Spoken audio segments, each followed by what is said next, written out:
Hello and welcome to this lecture. आज के इस लेक्चर में हम कंटिन्यू करेंगे टाइप्स ऑफ कंस्ट्रक्टर। ठीक है, पिछले लेक्चर में हमने देखा था डिफॉल्ट कंस्ट्रक्टर और साथ ही साथ हमने देखा था पैरामीटराइज्ड कंस्ट्रक्टर। दोनों के बीच में डिफरेंस क्या था, किस तरह से अगर आप दोनों को एक साथ बनाओगे तो आपको कौन कौन सी चीज़ ध्यान में रखनी थी, वो भी हमने देखा था। ठीक है, चलिए आज हम बात करेंगे हमारे थर्ड टाइप की, जिसका नाम है कॉपी कंस्ट्रक्टर। ठीक है, तो चलिए इसको रिप्रेजेंट करने के लिए सबसे पहले मैं एक क्लास बनाऊंगा। For example points. अब सपोज मेरे पास यहाँ पर पब्लिक सेक्शन के अंदर दो पॉइंट्स अवेलेबल है, एक है P1 और दूसरा है P2। ठीक है, अब इन दोनों को सेट करने के लिए मेरे पास एक सेटर भी अवेलेबल है। For example void set. अब इस दोनों को हम सेट करेंगे। ठीक है, सपोज नीचे से आप कोई वैल्यू भेज रहे हो तो आपको यहाँ पर कैच करनी होगी। फॉर एग्जाम्पल हमने कैच की N1 और N2 के अंदर। ठीक है, तो फिर हम सभी को मालूम है P1 और P2 के अंदर वो चीज़ हम किस तरह से इंसर्ट कराएंगे, this of P1 is equal to N1, right, and उसी तरह से this of P2 is equal to N2। ठीक है, इस तरह से। चलिए अब मैं इस वैल्यू को यहाँ पर नीचे से भेज रहा हूँ, लेकिन उस वैल्यू को भेजने के लिए आपको क्या चाहिए होगा, पॉइंट्स क्लास का ऑब्जेक्ट चाहिए होगा। ठीक है, तो सबसे पहले हमें पॉइंट्स क्लास का क्या बनाना होगा, ऑब्जेक्ट। For example O1। ठीक है, इस तरह से मैंने ऑब्जेक्ट बना लिया। अब O1 की मदद से मैंने कॉल किया सेट फंक्शन को या फिर सेट मेथड को। अब सेट के अंदर मुझे दो वैल्यू चाहिए थी, राइट। फॉर एग्जांपल N1 की वैल्यू मैं डाल रहा हूँ 3, N2 की डाल रहा हूँ 5। इस तरह से मैंने दो वैल्यू पास कर दी। यहाँ पर मैंने पास कर दी तो ऊपर यहाँ पर N1 के अंदर 3 आ गया, N2 के अंदर 5 आ गया। ठीक है, उसके बाद 3 को हमने P1 के अंदर सेट कर दिया और 5 को हमने P2 के अंदर सेट कर दिया। ठीक है, ये हमारा हो गया सिंपल सेटर। ओके, अब डिस्प्ले करने के लिए हम क्या कर सकते हैं, एक गेटर बना सकते हैं। तो void get। अब गेटर के अंदर सिंपल हमें क्या करना होता है, सिंपल दोनों की वैल्यू को प्रिंट कराना होता है, राइट। तो दिस ऑफ P1 और उसी तरह से थोड़ी सी space and then after this of P2, right, and then after and L। Okay, अब मैं क्या करूंगा, यहाँ पर O1 की मदद से गेट को कॉल कर लूंगा, O1 डॉट गेट। चलिए सेव किया मैंने फाइल को and then after compile and run. तो अब आपको अपनी आउटपुट स्क्रीन के अंदर 3 और 5 परफेक्टली दिख रहे होंगे, राइट। तो इस तरह से हमने पॉइंट्स की वैल्यू सेट कर दी। लेकिन क्या हो अगर मुझे ये सभी चीज़ यानी कि सेटर की चीज़ और गेटर की चीज़ कंस्ट्रक्टर के थ्रू करवानी हो तो। ठीक है, हम कंस्ट्रक्टर के थ्रू भी तो कर सकते थे, तो हमें क्या करना होता था, इन दोनों मेथड का अब हमें कोई काम नहीं है। ठीक है, तो इन दोनों मेथड को मैं मिटा देता हूँ और सिंपल मैं यहाँ पर पैरामीटराइज्ड ऑब्जेक्ट बनाऊंगा। यानी कि पैरामीटराइज्ड ऑब्जेक्ट की मदद से यहीं पर मैं पास कर सकता हूँ दोनों वैल्यूज, राइट, जो कि हम पिछले लेक्चर्स के अंदर ऑलरेडी लर्न कर चुके हैं। अब हमने सीखा था कि अगर आप पैरामीटराइज्ड ऑब्जेक्ट बनाते हो तो आपको यहाँ पर कंपलसरी क्या बनाना होगा, पैरामीटराइज्ड कंस्ट्रक्टर बनाना होगा। ठीक है, तो चलिए पैरामीटराइज्ड कंस्ट्रक्टर क्रिएट करते हैं हम। ओके, अब यहाँ पर आपको दोनों की दोनों वैल्यूज क्या करनी होगी, कैच करवानी होगी। फॉर एग्जाम्पल इंटीजर N1 और इंटीजर N2। ठीक है, तो ये हमारा हो गया पैरामीटराइज्ड कंस्ट्रक्टर। अब इसी के अंदर हमें क्या लॉजिक सेट करना है कि मुझे P1 और P2 की वैल्यू सेट करनी है, किससे, N1 और N2 से। तो जो कि हमने अभी अभी लिखा हमारे सेटर के अंदर, वही चीज़ मैं यहाँ पर रिपीट करूंगा कि दिस ऑफ P1 के अंदर मैं सेट कराना चाहता हूँ N1 को और दिस ऑफ P2 के अंदर मैं सेट करवाना चाहता हूँ N2 को। ठीक है, तो अब हमारा ये पैरामीटराइज्ड ऑब्जेक्ट क्या कर देगा, with use of parameterized constructor दोनों की वैल्यू सेट कर देगा। तो ये तो हमने काम करवाया सेटर का, तो इसी तरह से आप काम करवा सकते हो गेटर का। यानी कि इसी के अंदर आप लिख सकते हो सी आउट, ठीक है, this of P1 and space के बाद again this of P2 and last में आप लिख सकते हो एंड। ओके, तो इस तरह से मैंने P1 और P2 दोनों की वैल्यू को क्या करवा दिया, प्रिंट करवा दिया। ठीक है, चलिए अब हम करते हैं सेव। और ध्यान दीजिएगा मेन के अंदर मैंने फिर भी कुछ भी नहीं किया, सिर्फ और सिर्फ एक पैरामीटराइज्ड ऑब्जेक्ट ही क्रिएट किया हुआ है। ठीक है, तो चलिए सेव करते हैं इसको, कंपाइल एंड रन। तो अब आप देख सकते हो आपकी वैल्यू मिल चुकी है 3 एंड 5। ओके, सपोज इसको हम नाम देते थे P1। ठीक है, या फिर हमने ऑलरेडी नाम दिया हुआ है O1।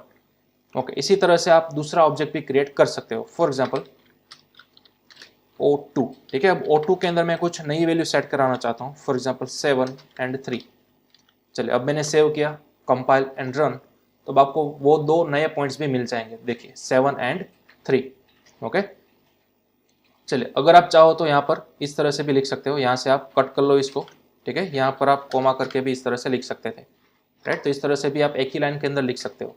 चलिए अगेन सेव करूँगा, कंपाइल एंड रन, तब आपको वही वाला पुराना आउटपुट देखने को मिल जाएगा। ठीक है, लेकिन एक ही लाइन में लिखने की क्या दिक्कत होती है कि आपको थोड़ी सी कॉम्प्लेक्सिटी बढ़ जाती है कोड को रीड करने के लिए। ठीक है, तो हम अगेन पुराना वर्जन ही ये वाला यूज़ करेंगे।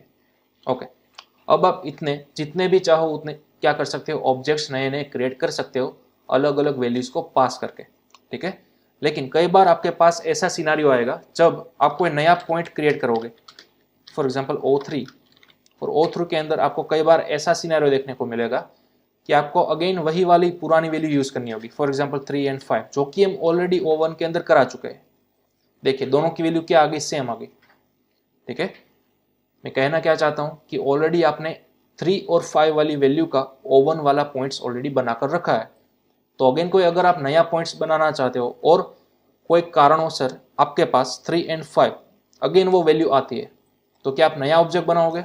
हाँ, आप नया ऑब्जेक्ट बना सकते हो, लेकिन ऑफिशियली आप क्या कर सकते हो, ये जो O1 का रेफरेंस है ना, उसको आप O3 के अंदर पास कर सकते हो।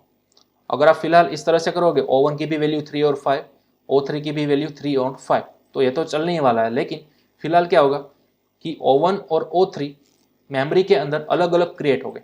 ठीक है, चलिए सेव करते हैं, रन करेंगे तो आपका आउटपुट तो परफेक्टली आ ही जाएगा। देखिए 3 और 5 O1 के लिए भी आया और O3 के लिए भी आया। ठीक है, लेकिन अब आप क्या कर सकते हो, डायरेक्टली यहाँ पर ब्रैकेट्स के अंदर वैल्यू देने की जरूरत नहीं है। आप क्या कर सकते हो कि O1 जो ऑलरेडी बना हुआ है ना, वही को असाइन कर दो O3 के अंदर। ध्यान दीजिएगा, O1 जो ऑलरेडी बना हुआ है उसी को असाइन कर दो आप O3 के अंदर, यानी कि इनडायरेक्टली O1 की वैल्यू क्या थी, 3 और 5, तो वही आपने यहाँ पर ब्रैकेट्स के अंदर लिखा हुआ है। अब O1 का रेफरेंस आपने पास कर दिया O3 के अंदर, ध्यान दीजिएगा, यानी कि O1 की जो भी वैल्यू थी वो आपने पास कर दी O3 के अंदर। लेकिन अब अगर मैं प्रोग्राम को सेव करके रन करूंगा तो मुझे एरर देखने को मिलेगी।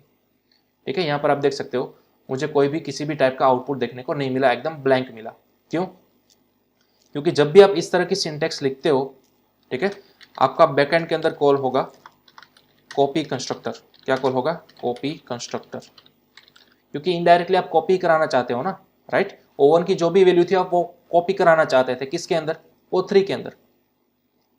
तो इस तरह से आप O1 की वैल्यू O3 के अंदर कॉपी कर सकते हो। लेकिन जब भी आप इस तरह की सिंटेक्स लिखते हो तो बैकएंड के अंदर कौन सा कंस्ट्रक्टर कॉल होगा? डिफॉल्ट या फिर पैरामीटराइज्ड कॉल नहीं होगा। अब आपका कंस्ट्रक्टर कॉल होगा कॉपी कंस्ट्रक्टर। ठीक है, तो कॉपी कंस्ट्रक्टर को किस तरह से बनाया जाता है, देखिए। सबसे पहले तो वही हमारे पुराने रूल्स थे तीनों, राइट, जो मैंने यहाँ पर पिछले लेक्चर्स के अंदर नोट डाउन किए थे। Name must be same as class name, कुछ भी आप रिटर्न नहीं करवा सकते और रिटर्न डेटा टाइप भी आप स्पेसिफाई नहीं कर सकते। ठीक है, वही रूल्स हमें यहाँ पर ध्यान में रखने हैं। ओके, तो सबसे पहले तो same name as class name, then after उसकी बॉडी।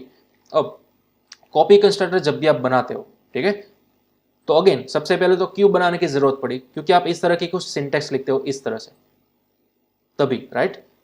पहले ऑलरेडी एक ऑब्जेक्ट बन चुका है, उसको आपको कॉपी करना है एक नए ऑब्जेक्ट के अंदर, तो आपने इस तरह से लिखा। अब देखिए ये जो ऑब्जेक्ट है ना O3, वो कॉल करेगा कॉपी कंस्ट्रक्टर को, यानी कि यहाँ पर। लेकिन ब्रैकेट्स के अंदर आपने एक ऑब्जेक्ट पास किया O1, तो क्या आपने यहाँ पर उसको कैच किया? नहीं। तो अब आपको यहाँ पर कैच करना होगा।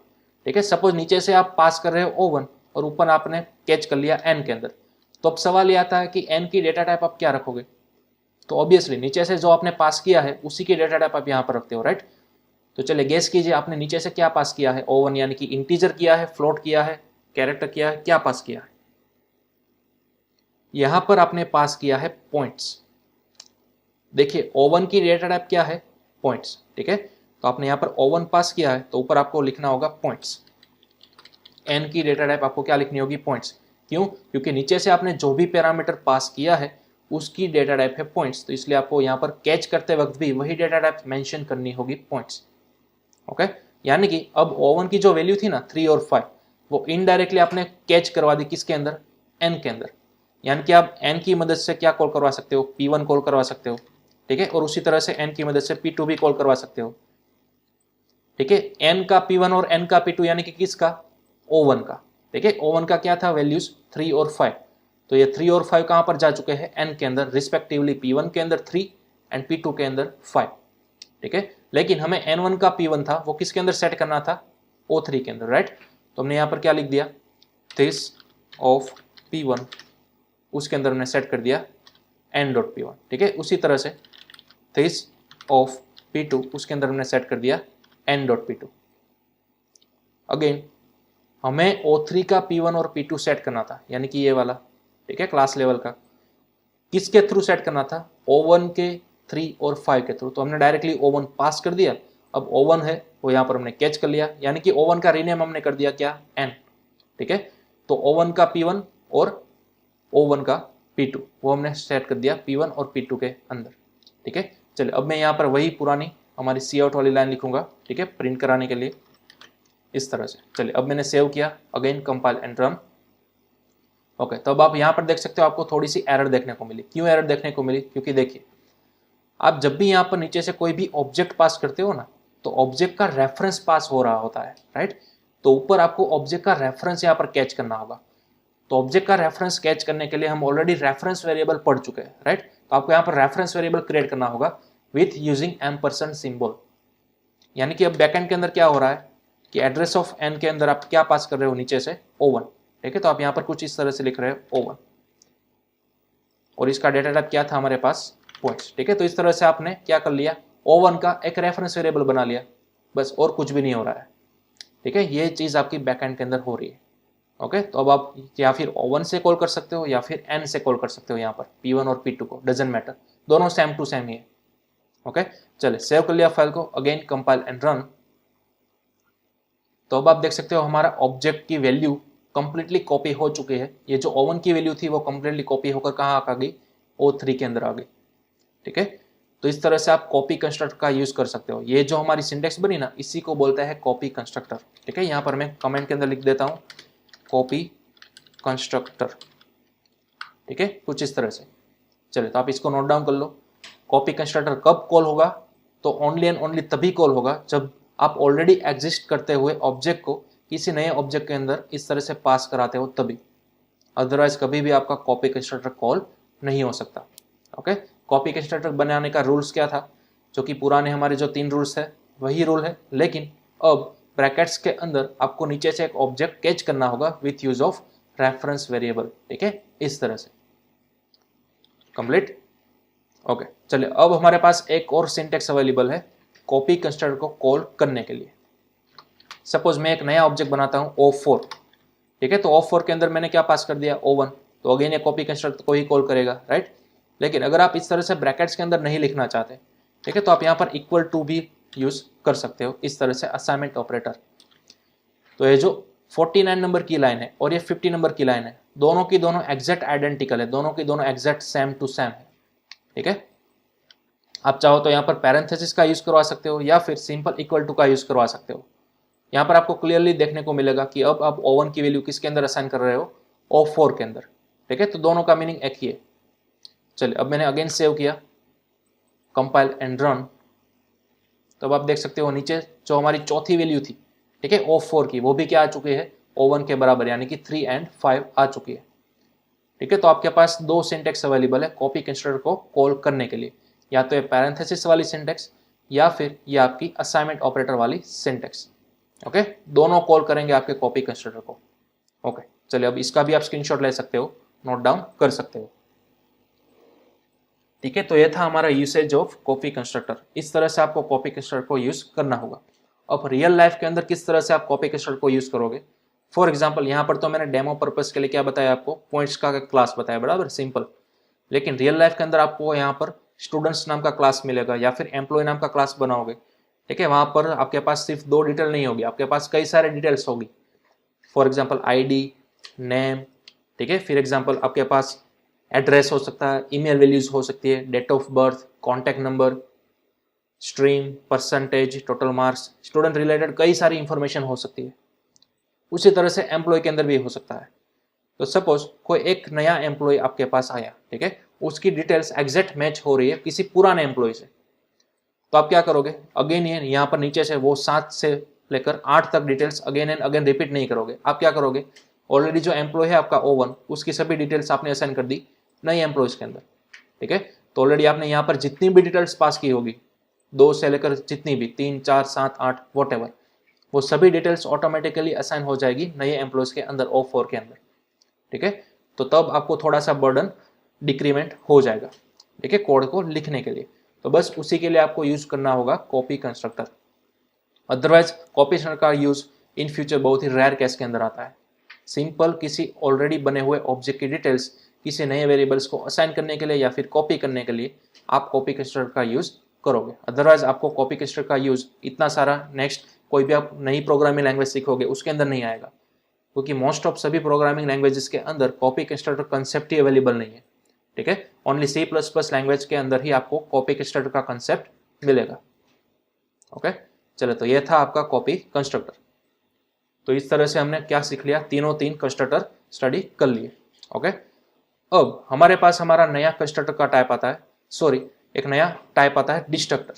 ठीक है, हमने ऑलरेडी कंस्ट्रक्टर तो पढ़ लिया, अब हमारा नेक्स्ट टॉपिक कौन सा है, डिस्ट्रक्टर। तो जो कि कंस्ट्रक्टर का कंसेप्ट था उससे एग्जैक्ट रिवर्स कंसेप्ट है हमारा डिस्ट्रक्टर का। ठीक है, तो चलिए डिस्ट्रक्टर क्या है वो हम देखते हैं। सपोज ये पूरा जो क्लास है हमारा वो मैं यहाँ से डिलीट कर दूंगा, सभी ऑब्जेक्ट डिलीट कर दूंगा। ओके, अब मैं यहाँ पर न्यू लाइन के अंदर मल्टी लाइन कमेंट में लिख रहा हूँ डिस्ट्रक्टर। तो डिस्ट्रक्टर की डेफिनेशन सेम टू सेम थोड़ी सी मैच होती है कंस्ट्रक्टर के साथ। ठीक है, चलिए मैं यहाँ पर लिखता हूँ, a block of code that is automatically invoked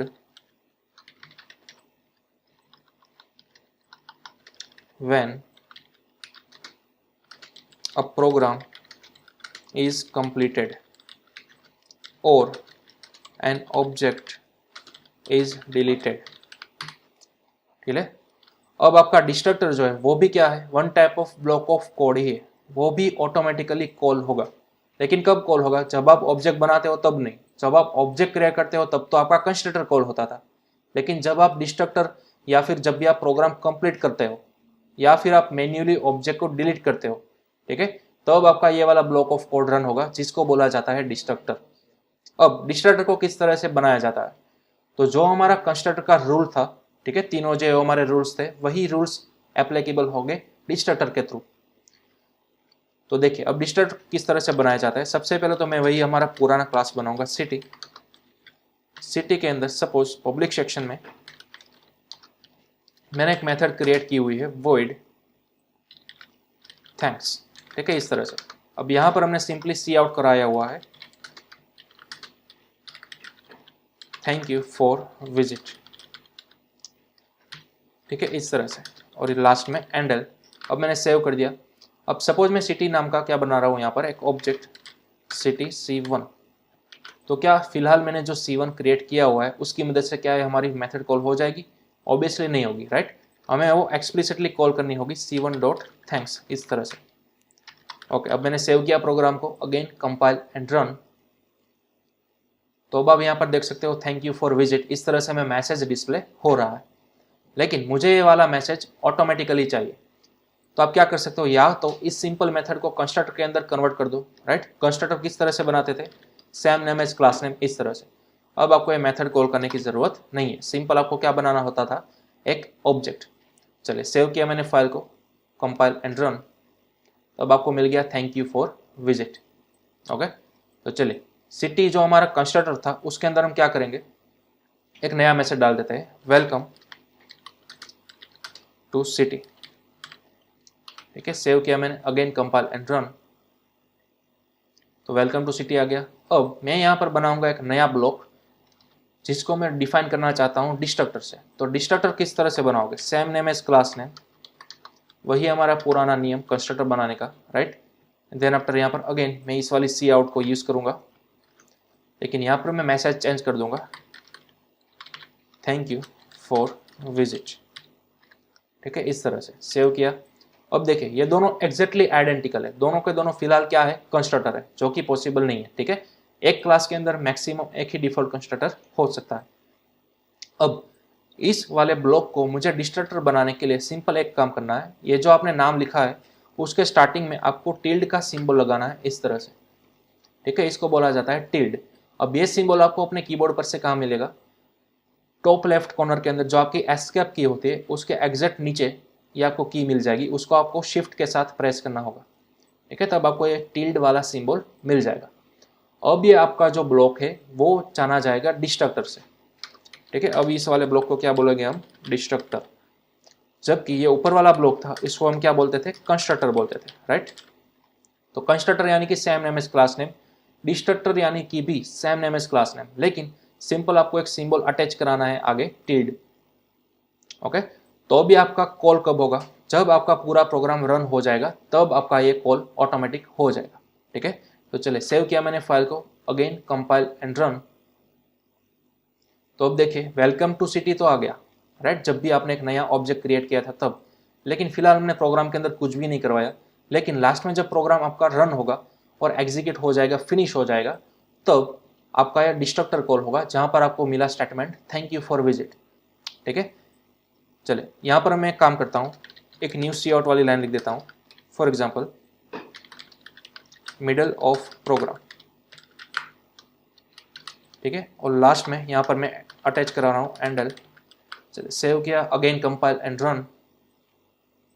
तो अब यहाँ पर देख सकते हो सबसे पहले आपका कंस्ट्रक्टर कॉल हुआ, देन आफ्टर आप हो मिडल ऑफ प्रोग्राम के अंदर, और लास्ट में जब आपका प्रोग्राम फिनिश हो जाएगा तब आपका क्या प्रिंट होगा, थैंक यू फॉर विजिट, यानी कि तब जाकर आपका कॉल होगा डिस्ट्रक्टर, ठीक है। तो इस तरह से आप डिस्ट्रक्टर को कॉल करवा सकते हो, और डिस्ट्रक्टर आप मैन्युअली भी कॉल करवा सकते हो। ये फिलहाल डिस्ट्रक्टर जो है वो कब कॉल हो रहा है, हमने यहाँ पर कुछ भी नहीं किया, जब भी हमारा पूरा प्रोग्राम एंड हो जाएगा तब जाकर आपका ऑटोमेटिक डिस्ट्रक्टर कॉल होगा, ठीक है।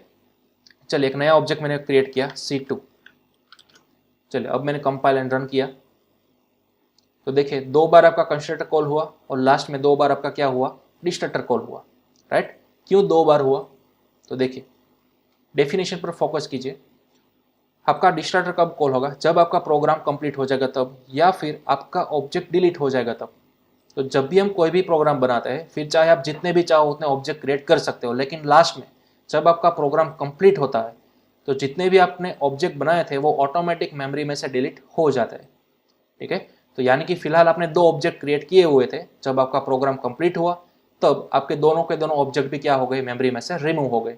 तो जैसे ही मेमोरी में से डिलीट हो जाते हैं तो ऑटोमेटिक आपका डिस्ट्रक्टर कॉल हो जाता है, ठीक है। तो इस तरह से आपका काम करता है डिस्ट्रक्टर।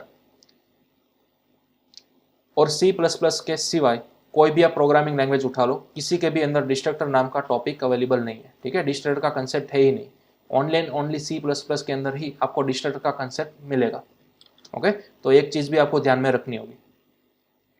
चलिए इसको भी आप नोट डाउन कर सकते हो, सिंपल कंस्ट्रक्टर जैसे आप बनाते थे उसी तरह बना सकते हो, लेकिन यहाँ पर आपको आगे एक प्रीफिक्स लगाना होगा, टिल्ड सिंबल, ओके।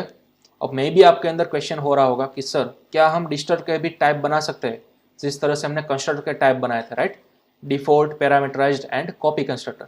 तो क्या हम डिस्ट्रक्टर के भी टाइप बना सकते हैं, नहीं, डिस्ट्रक्टर का कोई भी टाइप नहीं है। ये जो आपने डिफॉल्ट कंस्ट्रक्टर यहाँ पर बनाया हुआ है सिर्फ वही टाइप है, ठीक है। ध्यान दीजिएगा, डिस्ट्रक्टर के कोई डिफॉल्ट, पैरामीटराइज्ड या फिर कॉपी डिस्ट्रक्टर नहीं है। डिस्ट्रक्टर का ओनली एंड ओनली सिर्फ यही वाला टाइप्स अवेलेबल है, ओके। चलिए तो ये था हमारा टॉपिक कंस्ट्रक्टर एंड डिस्ट्रक्टर, ठीक है। तो इसी तरह से हमने हमारे इस चैप्टर के अंदर कंस्ट्रक्टर और डिस्ट्रक्टर क्या है वो चीज़ हमने देखी, ओके। चलिए तो अब ये हमारा चैप्टर नंबर 6 यहाँ पर ओवर होता है। अब आपको क्या करना है, जितने भी मैंने प्रीवियसली आपको एग्जाम्पल दिए थे, स्टूडेंट वाले या फिर एम्प्लॉय वाले, ठीक है, वो सब डिटेल आपके पास थी, उन सभी को आप कंस्ट्रक्टर के थ्रू बनाने की ट्राई करो, ठीक है। मैंने जो कि प्रीवियस सेशन के अंदर आपको बताया था कंस्ट्रक्टर के थ्रू करने का, अब आप ट्राई करो तीनों कंस्ट्रक्टर को एक ही प्रोग्राम के अंदर इंप्लीमेंट करने की। एक ही क्लास बनाओ, उसी के अंदर डिफॉल्ट, पैरामीटराइज्ड और कॉपी कंस्ट्रक्टर का यूज करके एक एम्प्लॉय वाला या फिर स्टूडेंट वाला प्रोग्राम आप क्रिएट करो, ठीक है। डिस्ट्रक्टर का फिलहाल आपको कोई यूज करने की जरूरत नहीं है, ओके। तो चलिए अब हम मिलते हैं अपने नेक्स्ट सेशन के अंदर नए चैप्टर के साथ।